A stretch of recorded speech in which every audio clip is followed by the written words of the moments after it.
Today we dissect a single sentence spoken by President Donald Trump on the 2nd of December 2025 in Duluth, Minnesota. Somalia is garbage. In the context of the largest Somali diaspora in the United States, those 4 words landed like a detonation. Over the next 10 minutes, we will trace exactly how that phrase emerged, why the Feeding Our Future fraud scandal provided its fuse, and what the broader scholarly literature tells us about the real difficulties and real successes of Somali integration into Western societies. The comment did not appear in a vacuum. Trump was campaigning in a state that has become the epicenter of Somali America.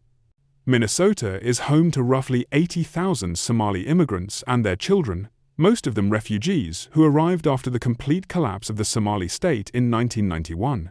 During the rally, Trump linked 3 targets: Governor Tim Walz, Congresswoman Ilhan Omar, and what he called garbage from Somalia that had been allowed into the country. The crowd understood the reference immediately, because for 4 years Minnesota headlines had been dominated by one story: the Feeding Our Future scandal. Feeding Our Future began as a small nonprofit designed to get federally reimbursed meals to low-income and immigrant children outside of school hours. When the pandemic closed schools in 2020, the USDA relaxed rules and allowed massive expansion of the program. Almost overnight, Feeding Our Future went from distributing about $3 million a year to nearly $200 million in a single year.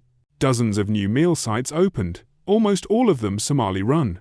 Invoices were submitted for tens of thousands of meals a day at locations that were empty parking lots or shuttered storefronts. One rural site in a town of 2,500 people claimed to have fed 5,000 children daily every single day for months. By the time the FBI raided offices in January 2022, investigators had uncovered what the Department of Justice now calls the largest pandemic relief theft in American history. More than $250 million stolen. Luxury cars, lakefront homes, and real estate in Turkey and Kenya were purchased with the proceeds. As of today, 78 people have been charged. More than 50 have pleaded guilty or been convicted. The overwhelming majority of the defendants are Somali Americans. Some of the stolen money was wired back to Somalia, and counter-terrorism officials have stated publicly that a portion almost certainly reached Al-Shabaab, the Al-Qaeda affiliate that still controls large parts of the country. Trump did not invent the anger, he simply gave it the bluntest possible voice. To many Minnesotans who watched their tax dollars vanish and saw luxury SUVs parked outside public housing towers, the phrase "Somalia is garbage" felt like the unvarnished truth spoken at last. But is it the whole truth? That brings us to the deeper, more uncomfortable question scholars have been asking for 30 years. Why has Somali integration into Western societies proven so much more difficult than that of almost any other refugee group? First, the starting point was uniquely catastrophic. Somalia did not simply have a civil war, it had a complete societal implosion. The state disappeared, literacy collapsed. An entire generation grew up in refugee camps where the only functioning institutions were clans and makeshift mosques. When refugees began arriving in the United States in the 1992s and 2000s, many adults had never held a job in the formal economy, had never used a bank, and had never lived under a government that was not either predatory or non-existent. Second, clan identity remains extraordinarily strong. Anthropologists describe Somali society as one of the most fiercely egalitarian and segmentary in the world. Loyalty to clan trumps almost everything else. In Minneapolis, that has translated into persistent clanism in politics, business, and even non-profit grants.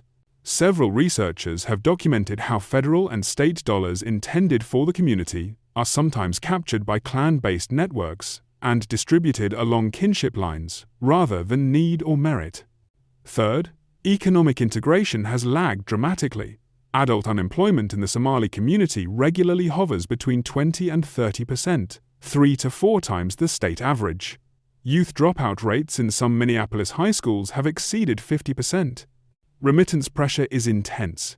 The average Somali household in America sends several $100s a month back home, money that often has to be earned in cash-heavy, low-skill jobs. Fourth, there are documented cases of radicalization and crime that, while involving only a tiny fraction of the community, receive outsized attention. Since 2007, more than 20 young Minnesotans have traveled to join Al-Shabaab or ISIS, the highest per capita number of any American community. Gang activity, though again involving a small minority, has been severe enough that the FBI created a specific Somali gang task force. None of this is the full picture. Somali Americans pay taxes, start businesses, serve in the military, and have produced a congresswoman, doctors, engineers, and entrepreneurs. Second-generation youth are outperforming their parents by wide margins in education and income. Yet the gaps remain stark, and the Feeding Our Future scandal crystallized every fear at once, that a portion of the community was not just failing to integrate, but actively exploiting the generosity of the host society while maintaining loyalties and sometimes sending resources to a terrorist-controlled homeland. Trump's phrase was crude, sweeping, and dehumanizing. It painted an entire nation and diaspora with the brush of its worst actors. But it would be equally dishonest to pretend that the underlying frustrations are pure fiction or mere racism. The data on fraud, welfare usage, educational attainment, and terror travel are real.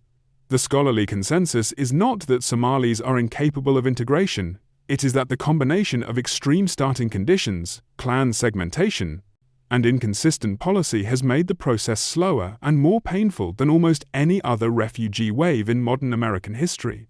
Somalia is garbage is not a policy proposal, and it is not scholarship. It is political gasoline.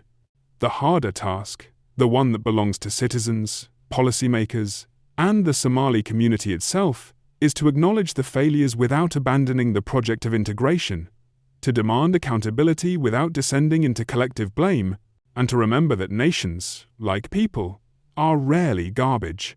They are usually just broken, and sometimes, with enormous effort, capable of being rebuilt.